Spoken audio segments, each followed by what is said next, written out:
کچھ چیزیں ہیں جو بزرگوں کا عمل ہے وہ میں بتاؤں گا. اعلیٰ حضرت فاضل بریلوی رضی اللہ تعالیٰ عنہ نے لکھا ہے کہ نکاح کرنے کے بعد دولہا اپنی دلہن کو اپنے گھر لائے تو کچھ کام کر لینا چاہیے. نوجوان جن کا نکاح نہیں ہو چکا، نہیں ہوا ہے، وہ اس پر عمل کر سکتے ہیں. وہ یاد رہے اگر ان کو بات، میری طرف سے ایک مشورہ، اور جن کا ہو چکا ہے بس وہ دعا کرتے رہے. پہلے تو یہ ہے کہ حضرت آدم علیہ السلام کا جب نکاح ہوا تھا جنت میں ہوا ہے. یہ بھی دیکھیں، یہ نکاح اس وقت ہوا ہے جب ابھی نماز بھی فرض نہیں تھی. جنت میں کوئی عبادت نہیں، لیکن نکاح ہو گیا تھا. اور رشتہ جو بنا ہے، سب سے پہلا رشتہ ماں اور بیٹے کا رشتہ، یا باپ اور بیٹی کا رشتہ، یا بھائی بھائی کا، یا بھائی بہن کا رشتہ نہیں. سب سے پہلا رشتہ شوہر اور بیوی کا، اور یہ جنتی رشتہ ہے. اس سے ہی لوگ کڑ رہے ہیں، آج جل رہے ہیں. جو شادی کیے ہیں وہ عجب عجب قسم کے میسج کرتے ہیں، تھک گئے. تم شادی سے ہی نہیں کیے ہو. یہ جنتی رشتہ ہے، اس سے اوبنا نہیں چاہیے، تھکنا نہیں چاہیے. حضرت آدم علیہ السلام جب حضرت حوا پیدا ہو گئی، اب مجھے بتائیے ایک انسان ہے پورے جنت میں، آدم علیہ السلام، دوسرا کوئی نہیں. اور پیدا ہوئی ایک عورت، ان کے علاوہ کسی اور کے لیے ہو سکتی تھی، وہ بنائی گئی ہے حضرت آدم کے لیے. اس کے باوجود حضرت آدم علیہ السلام کو اللہ نے فرمایا تمہیں چھونا حلال نہیں. ابھی ایک ہی تھی، ان کے ہی لیے تو تھی. یہاں پتہ نہیں تمہارے لیے ہے ہی نہیں، اس کو چھونے کی کوشش کر رہے ہو تم، پتہ بھی نہیں ہے. وہاں ایک ہی تھی آدم علیہ السلام کے لیے، اور ان کو بھی چھونے سے منع کیا. رب تعالیٰ نے فرمایا اے آدم اسے تم نہیں چھو سکتے. کہا پھر، کہا اس کا مہر ادا کرو. یہ قانون جنتی ہے، مہر ادا کرو، اس کے بعد تمہارے لیے حلال ہوگی. مہر کیا دوں مولا؟ رب تعالیٰ نے فرمایا تمہاری اولاد میں اخیر زمانے میں میرے ایک حبیب نبی پیدا ہوں گے جن کا نام محمد ہوگا، زمینوں پر آسمانوں پہ احمد ہوگا. اس نبی پر تم 20 بار درود بھیجو، یہ تمہارا مہر ہے. یہ علامہ عبدالحق محدث دہلوی رحمۃ اللہ علیہ نے اس کو لکھا ہے اپنی کتاب مدارج النبوہ میں. میرے عزیزوں، آدم علیہ السلام کے لیے بی بی حوا حلال ہوئی. اب میں جو چیز بتانا چاہ رہا ہوں، حضرت آدم علیہ السلام، حضرت بی بی حوا، ان کے لیے جو حلال ہوئی، وہی یہاں پر میں نوجوانوں سے بھی کہوں گا تم مہر جو بھی باندھتے ہو باندھ لو، 5,000 7,000 10,000 تمہاری حیثیت کے مطابق. لیکن ساتھ ہی تمہاری دلہن گھر پر آنے سے قبل ہی مصطفیٰ کریم صلی اللہ علیہ وسلم کی ذات پر تم بھی درود پاک بھیجو. 20 نہ صحیح 100 مرتبہ تم اپنی طاقت استعداد کے مطابق جتنا ہو سکے، تاکہ یہ شریعت کا جو قانونی مہر ہے وہ پیسوں سے تم نے ادا کر دیا، اور جو آدم علیہ السلام کا جنتی مہر ہے وہ بھی تم سے ادا ہو جائے. ایک تو یہ طریقہ، یہ میرا مشورہ ہے. اعلیٰ حضرت رضی اللہ تعالیٰ عنہ نے جو فرمایا وہ یہ ہے کہ دلہن کو گھر پر لائیں تو پہلے اس کے گھر پہ داخل ہونے سے پہلے ہی اس کے پیر دھل لو، اس کے پیر دھل لو، اور اس کے پیر کے دھلے ہوئے پانی کو گھر کے چاروں کونوں میں ڈال دو.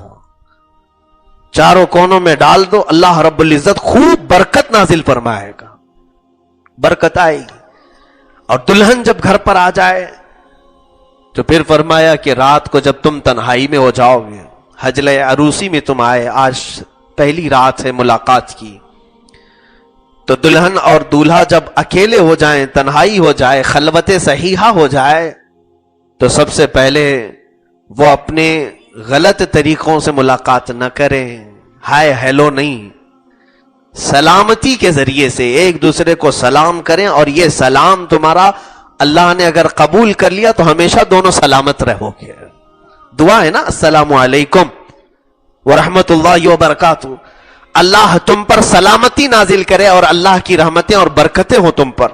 دلہن اگر پہلے سلام کر رہی ہے تو دولہے کے لیے، یا دولہا اگر پہلے سلام کر رہا ہے تو دلہن کے لیے.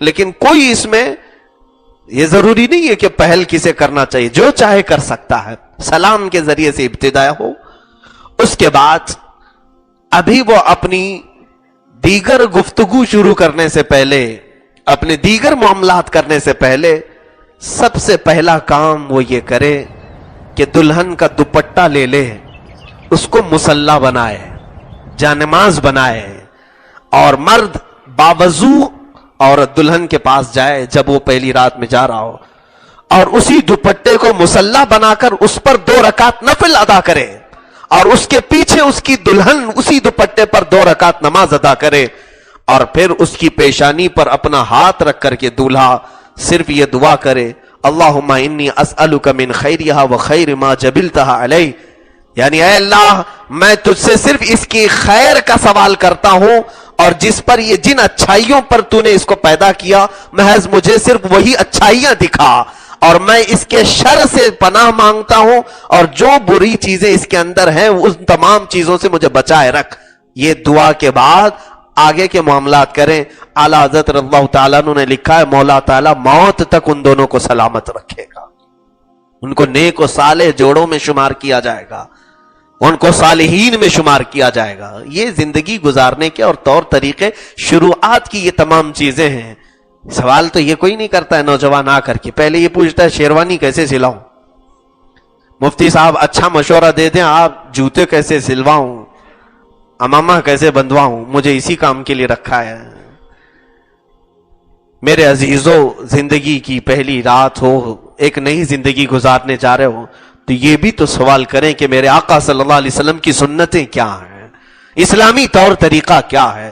اسی اعتبار سے اپنی زندگیوں کو شروع کرو تو یہ جو شقاق ہے، یہ جھگڑے ہیں، ان تمام چیزوں کی نوبت ہی نہ آئے۔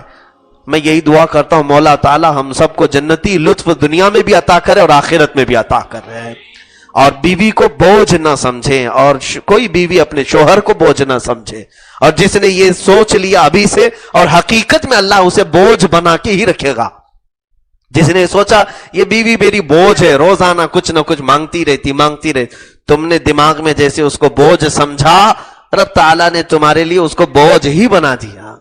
اور تم اگر یہ سوچتے کہ اللہ تعالیٰ نے میرے حوالے اس کو کیا ہے، میں ذریعہ بنا ہوں اس کے رہن سہن کا، اس کے کھانے پینے کی، اس کی تربیت کا، تو اللہ تبارک و تعالیٰ ایسے آسانی سے تمہارے لیے رزق کے دروازے کھولے گا، تمہیں پتہ بھی نہیں چلے گا۔ ایسی جگہ سے رزق آئے گا جہاں تمہارا گمان بھی نہیں ہوگا۔ بوجھ نہ سمجھے، نہ عورت مرد کو بوجھ سمجھے، نہ مرد عورت کو بوجھ سمجھے۔ یہی زندگیوں کے اسلوب ہیں میرے عزیزوں۔ اللہ خیر والے معاملات فرمائے۔ ایک ہی آیت کی میں تفسیر کر سکا، دوسری آیت انشاءاللہ کل عرض کرتا ہوں۔ وآخر دعوانا ان الحمد للہ رب العالمین۔